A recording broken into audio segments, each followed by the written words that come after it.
Voilà, on se rend compte, si vous voulez, du peu d'articulation qu'il y a entre les procédures pénales et les procédures civiles et les problèmes que ça pose concrètement aux femmes. C'est-à-dire que quand un homme est condamné au niveau pénal, ce n'est pas forcément pris en compte au niveau des procédures civiles et donc il peut y avoir des décisions contradictoires.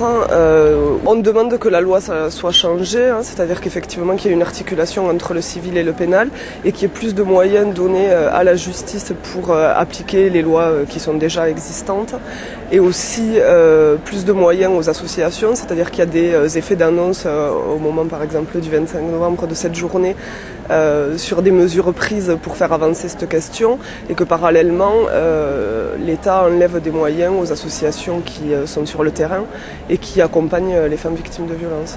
Donc c'est qu'il y ait un peu plus de cohérence dans la lutte contre les violences faites aux femmes. En ce moment il y a des baisses de subventions pour les centres d'hébergement, donc parallèlement on demande aux femmes de dénoncer les violences qu'elles subissent et de partir ce qu'elles font.